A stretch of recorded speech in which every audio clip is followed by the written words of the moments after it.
जितने भी लोग म्यूचुअल फंड के अंदर इन्वेस्ट करते हो, जितने भी लोग डायरेक्ट स्टॉक के अंदर इन्वेस्ट करते हो, किसी भी ब्रोकर के थ्रू इन्वेस्ट करते हो, आपके लिए ये इन्फॉर्मेशन बहुत ज़रूरी है।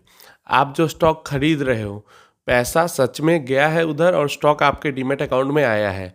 आपने म्यूचुअल फंड में इन्वेस्ट किया है, सच में पैसा गया है और म्यूचुअल फंड आपके अकाउंट में आ गया है, डीमैट अकाउंट में। ये बहुत लोग को दिक्कत है ना कि हाँ सच में हुआ है, ऐसा नहीं हुआ है। तो यहाँ पे सेबी ने एक अपडेट दिया है कंसोलिडेटेड अकाउंट स्टेटमेंट को लेकर, जिसको CAS कहते हैं।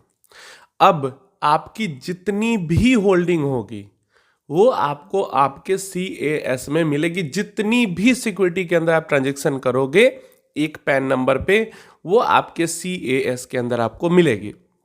आपको CS कुछ लोगों को हर 6 महीने पे आएगा, कुछ लोगों को हर महीने आएगा। क्या रीजन है वो मैं बता देता हूं, समझ लो अच्छे से, वीडियो आधा देखकर भागना मत। तो पहली चीज ये है कि अगर आप ट्रांजैक्शन हर महीने करते हो, मतलब ये जुलाई का महीना है, अगर मैंने इस महीने में ट्रांजैक्शन की है कुछ भी, तो आपको CAS अपडेट हर महीने मिलेगा। मतलब अगले महीने भी मिलेगा, फिर अगले महीने में ट्रांजैक्शन किया है तो उस महीने में मिलेगा, फिर अगले महीने में ट्रांजैक्शन किया है तो उस महीने में मिलेगा। लेकिन जो लोग ट्रांजैक्शन नहीं कर रहे हैं, जैसे मान लो किसी ने 10 लाख रुपए म्यूचुअल फंड में डाले और डीमैट फॉर्म में फोलियो नंबर या फिर उसका है अपना, उसके बाद 10 साल तक इन्वेस्ट ही नहीं किया, तो उसका जो CAS कंसोलिडेटेड अकाउंट स्टेटमेंट है वो हर 6 महीने पे मिलेगा।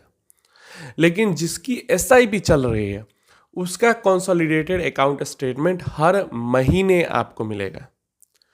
इसके बाद सेबी ने ईमेल मोड को मैंडेट कर दिया है प्राइमरी कंसोलिडेटेड अकाउंट स्टेटमेंट भेजने के लिए। आपके ईमेल पे ही आएगा, सबसे पहले सबसे इंपॉर्टेंट है ईमेल पे ही भेजना CAS, चाहे मंथली हो चाहे हाफ ईयरली हो। कुछ केसेस में ये बाय पोस्ट फिजिकल फॉर्म में भी भेजा जा सकता है, लेकिन प्राइमरी चॉइस जो है वो ईमेल ही करी है सेबी ने, प्राइमरी मैंडेट ईमेल को ही किया है।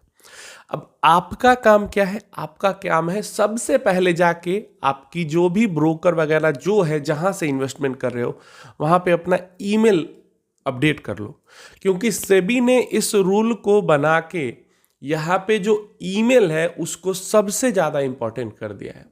क्योंकि सारी होल्डिंग्स आप अपने ईमेल पे क्रॉस चेक कर लोगे। हर महीने अगर बार बार इन्वेस्टमेंट कर रहे हो तो हर महीने जो CS आएगा उसमें, और अगर एक बार करके छोड़ दिया है तो 6 महीने पे जो CS आएगा उसमें आपको आपकी सारी होल्डिंग्स, जो भी आपकी म्यूचुअल फंड फोलियो है वगैरह है, स्टॉक होल्डिंग है या डेट होल्डिंग है या जो भी होल्डिंग है, वो सब उसके अंदर आएगी।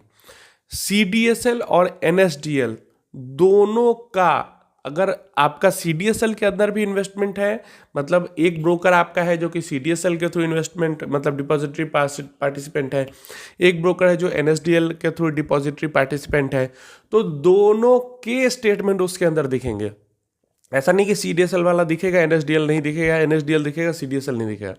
CDSL और NSDL दोनों की होल्डिंग्स को मिला के, मतलब एक पैन पे जितनी भी इन्वेस्टमेंट हुई है, अगर दोनों ब्रोकर में सेम पैन है और दोनों के थ्रू जितनी भी इन्वेस्टमेंट हुई है, वो सब कुछ मिल के आपको कंसोलिडेटेड अकाउंट स्टेटमेंट मिलेगा हर महीने या 6 महीने पे।